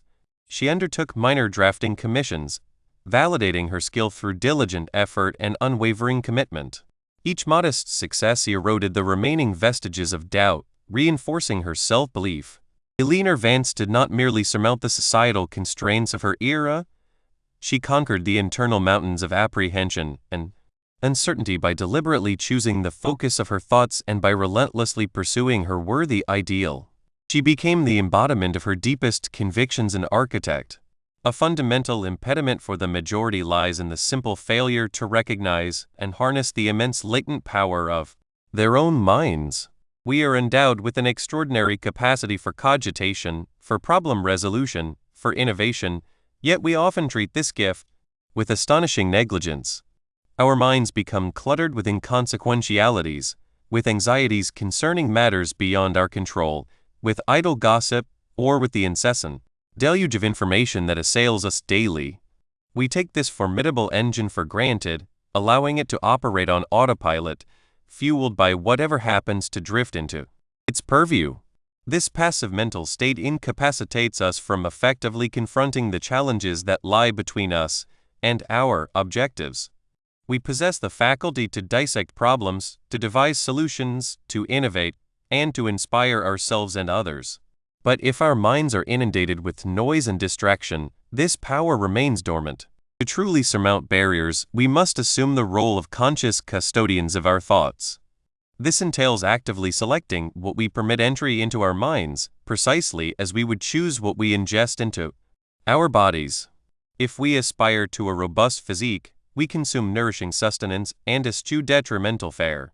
Similarly, if we aim to construct a life of achievement, we must imbue our minds with constructive, goal-oriented cognitions. This is where conscious goal pursuit transcends mere concept and becomes a practical discipline. It is about deliberately planting the seeds of our desired outcomes within our consciousness, nurturing them with unwavering belief, and subsequently engaging in consistent action. It is about comprehending that our thoughts are not transient notions, they are the architectural blueprints of our reality. If we perpetually contemplate problems, we shall invariably encounter more problems. If we focus on solutions, we shall discover solutions. The mind, in its impartial nature, will manifest whatever it is consistently fed. Therefore, the barrier of underutilized mental power is overcome by the deliberate act of directing our thoughts with intention, focusing them on our worthy ideal, and believing in our capacity to realize it. Moreover, a subtle yet formidable barrier is embedded within the very fabric of the society we inhabit. In numerous developed nations, the economic system is engineered to safeguard its least robust elements. This translates to a relative ease in securing basic sustenance, shelter, and livelihood. While this may appear benevolent, it can inadvertently foster what is commonly termed the plateau of security. This plateau offers a comfortable stratum of existence, a predictable rhythm, and a pervasive sense of safety. For many, this is sufficient. They settle into this zone of ease, and the impetus to transcend it, to strive for something grander, begins to atrophy. This comfort zone morphs into a self-imposed impediment, a silken cage that prevents individuals from realizing their full, extraordinary potential. Why would one endeavor for greatness when a comfortable mediocrity can be attained with minimal exertion? The answer lies in the inherent human spirit's innate yearning for growth, for purpose, for a life imbued with meaning. The plateau of security, while offering solace, can also engender a quiet disquiet, a pervasive sense of unfulfilled potential. This is where the concept of a worthy ideal assumes paramount importance. A worthy ideal transcends the mere accumulation of wealth or status. It is the pursuit of something that ignites your passion, something that challenges you, something that contributes meaningfully to the world. When you possess a truly worthy ideal, the comfort of the plateau loses its allure. The desire to achieve that ideal, to actualize your unique capabilities, becomes a far more potent impetus than the passive security of the status quo. The journey of conscious goal pursuit is about making the deliberate choice to ascend from that plateau. It is about recognizing that profound fulfillment emanates not from passive comfort, but from the active, intentional pursuit of something that resonates deeply within you. It is about understanding that while basic needs may be met, a life of purpose and significant accomplishment necessitates deliberate effort and a steadfast refusal to accept good enough. This requires a conscious decision to embrace challenge, to seek growth, and to venture beyond the confines of what feels safe and facile. The barrier of the plateau of security is surmounted not by outright rejection of comfort, but by discovering a more profound comfort in the pursuit of a meaningful objective, a comfort that arises from living deliberately and in command of one's own trajectory, rather than simply drifting. The analytical depth and insight prompts guide us to a deeper understanding. How does the habit of conformity actively prevent individuals from identifying and pursuing their unique worthy ideals? Conformity is akin to donning a mask that obscures one's true visage. When one is perpetually endeavoring to mirror others, one is suppressing one's own unique thoughts, desires, and talents. One becomes so preoccupied with blending in that one never pauses to inquire, what do I truly desire? What am I genuinely adept at? What makes my spirit soar? Your worthy ideal is an intrinsically personal construct, born from your singular perspective and passions. Conformity, by its very essence, disincentivizes individuality. It rewards assimilation and penalizes divergence. Consequently, rather than exploring your inner landscape to unearth what makes you unique, you are busily replicating the external landscape of others. This prevents you from even identifying your worthy ideal, let alone embarking upon its pursuit. The steps to liberation are conceptually straightforward, though they demand courage in their practical application. Firstly, cultivate self-awareness. Dedicate time to introspection, reflecting upon your thoughts, emotions, and interests without external influence. Pose probing questions regarding what brings you joy, what quandaries you wish to resolve, and what kind of impact you aspire to effect. Secondly, scrutinize the prevailing norms around you. Do not accept propositions simply because they are established. Inquire why with genuine curiosity. Thirdly, discover fortitude in small acts of individuality. Adorn yourself in attire that expresses your personal style. Articulate an opinion that diverges from the group consensus with due respect, naturally, or engage in a pursuit that lies outside the mainstream. Each modest act fortifies confidence and amplifies your capacity for independent thought and action. Gradually, you will find yourself more attuned to your own internal compass, more capable of discerning and subsequently confidently pursuing your unique worthy ideal, unburdened by the imperative to conform. In what specific ways do internal barriers like doubt and fear manifest, and how can the principle of becoming what we think about be actively applied to dismantle these specific obstacles? Doubt and fear manifest in myriad forms. They can surface as procrastination, a perpetual deferral of critical tasks due to an apprehension of imperfect execution. They can manifest as an inhibition to voice opinions in meetings, fearing one's ideas are inadequate. They can appear as an incessant craving for external validation, an inability to trust one's own judgment. They can lead to the avoidance of challenging opportunities, even those that align with one's aspirations. In essence, doubt and fear constrict one's world. They proclaim you cannot and foster unwavering belief in that pronouncement. The principle of becoming what we think about serves as the antidote. To dismantle these obstacles, one must actively and consistently supplant fearful thoughts with contemplations of one's goal and one's capacity to achieve it.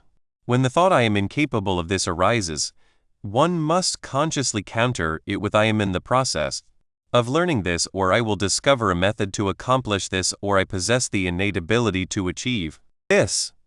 This is not an exercise in denying reality, it is a deliberate choice of focus. If one fixates on the obstacle, it magnifies in the mind's eye. If one concentrates on one's goal and one's capacity to surmount it, then the 5. Creating a path to success.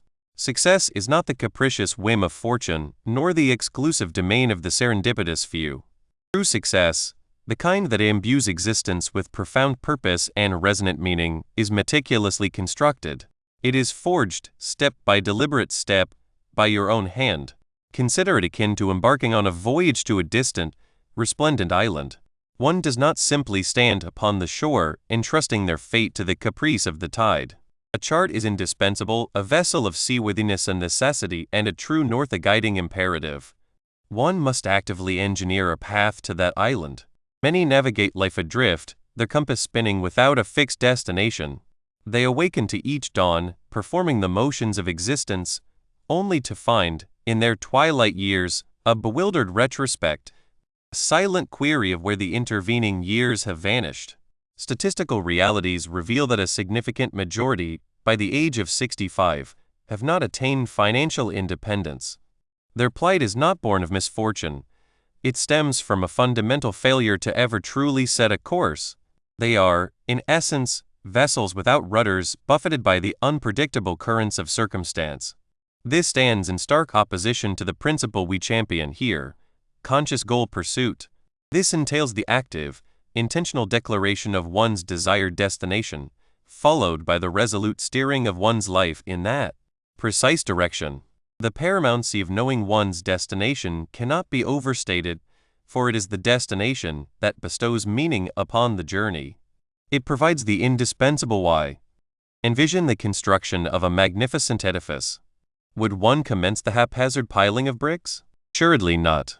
A blueprint, a meticulously rendered vision of the completed structure, is requisite.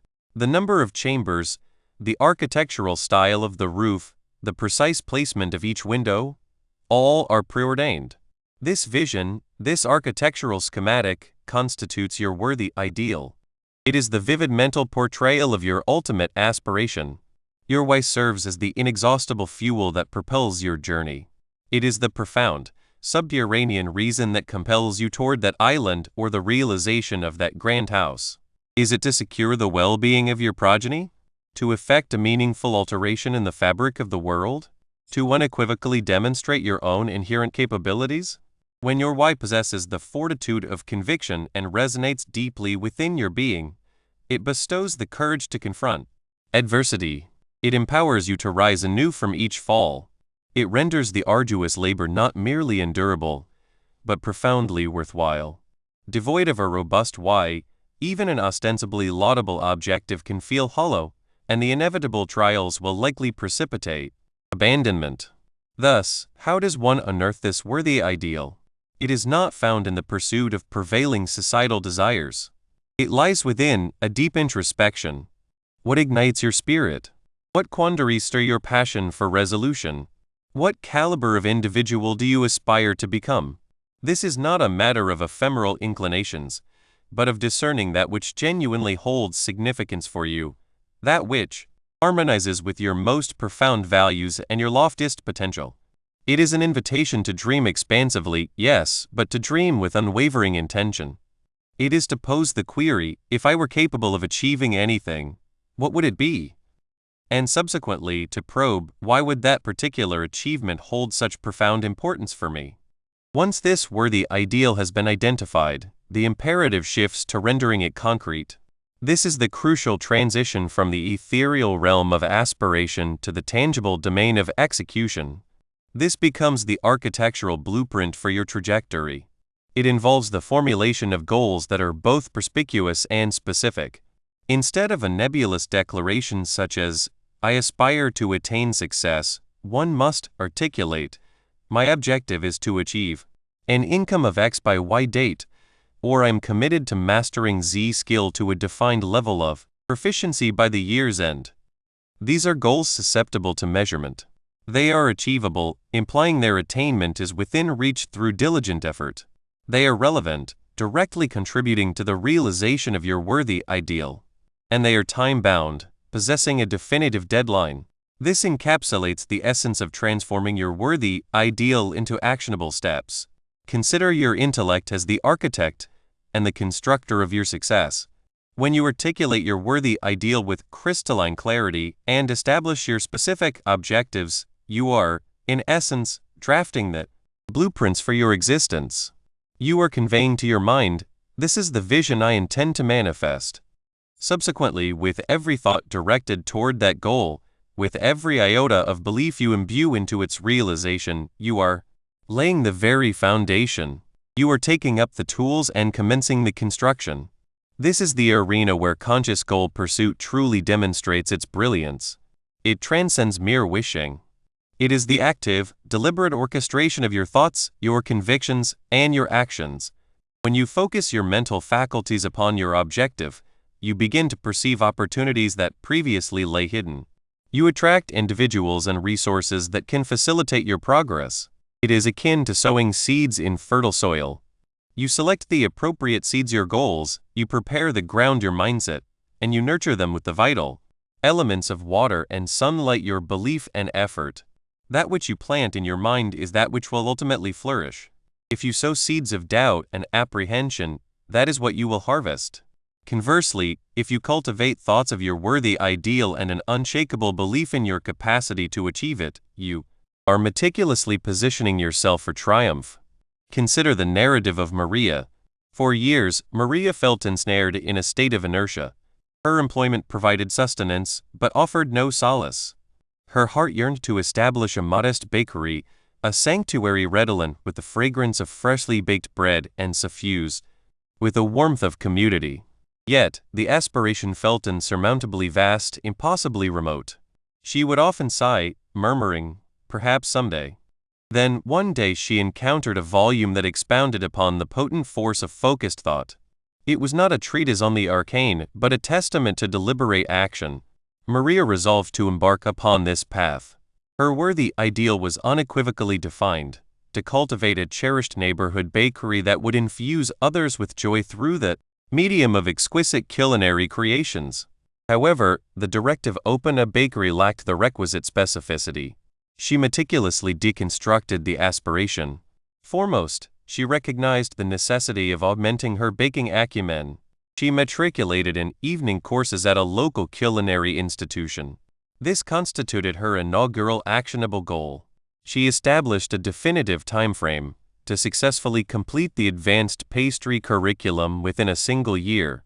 Each evening, after the conclusion of her day job, she would attend classes, her mind intently absorbed by the techniques she was acquiring, visualizing the expressions of profound satisfaction on the faces of future patrons.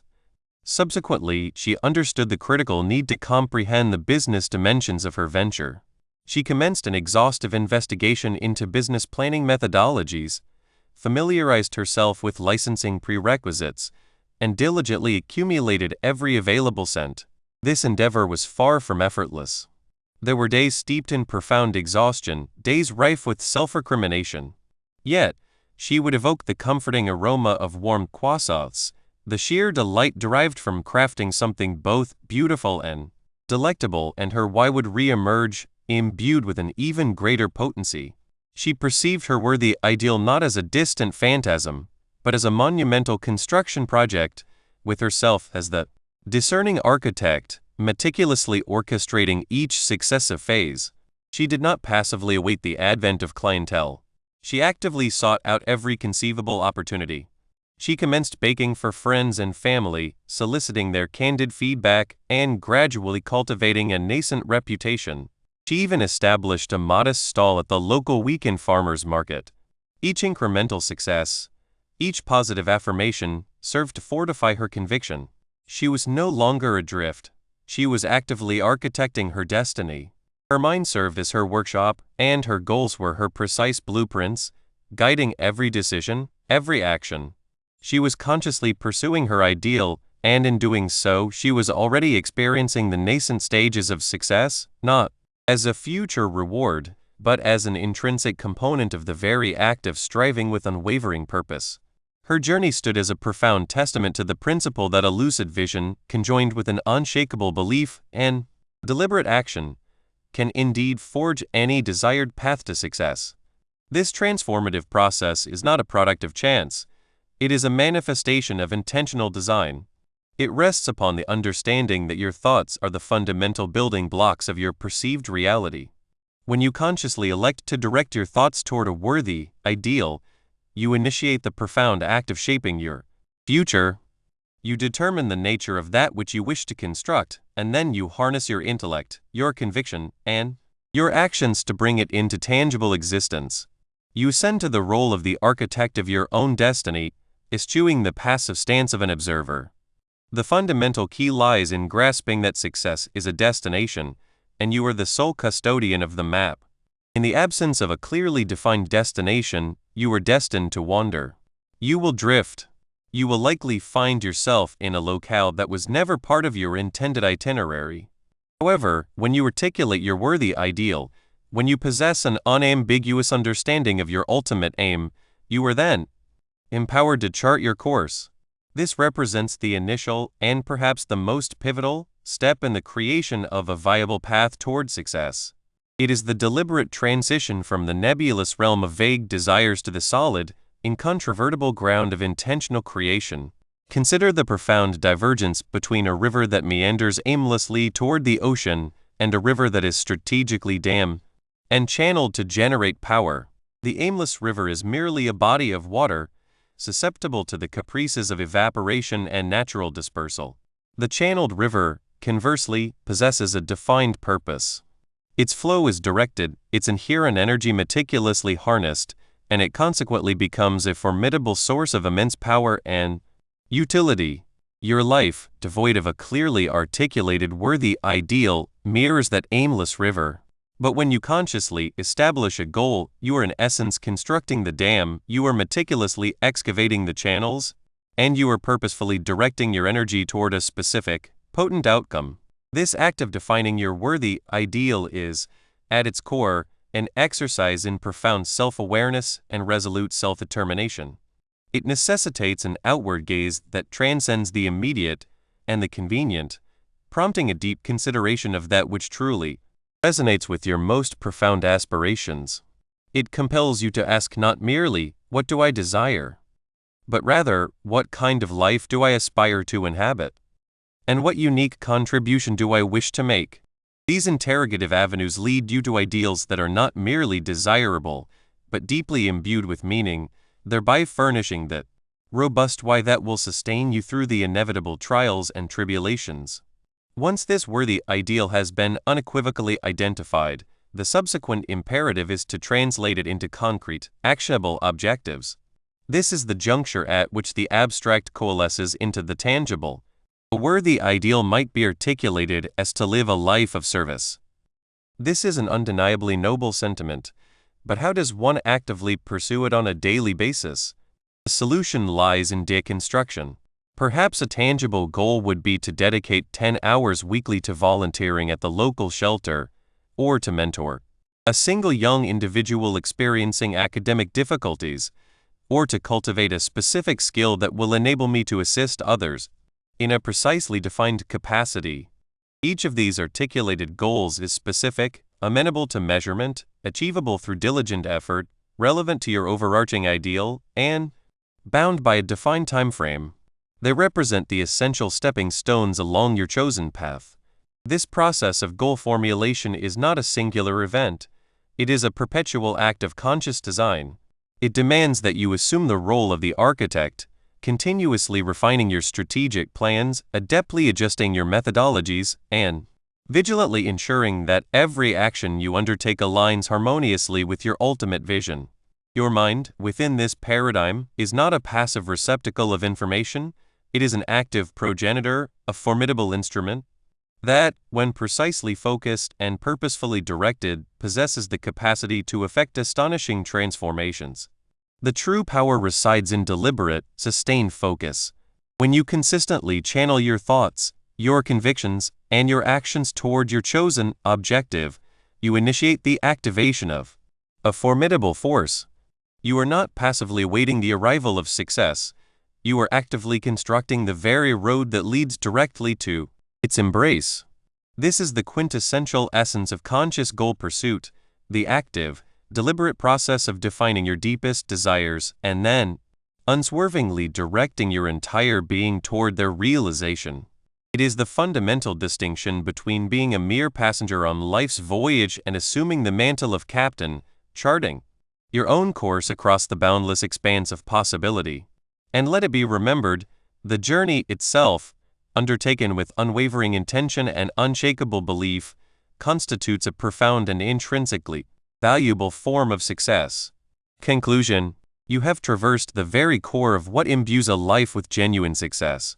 You have peered beyond the superficial gloss, past the facile explanations of serendipity or fortune, to unearth a profound verity. This verity, the most enigmatic of secrets, is at once elemental and potent. Your internal landscape sculpts your external world. For an epoch too protracted, many have navigated existence as mere passengers, their thoughts adrift without anchor or helm, akin to vessels surrendered to the capricious whims of the sea. They have been molded by external currents rather than by their own deliberate volition. But you now apprehend that triumph is not a happenstance. It is the progressive actualization of a noble aspiration.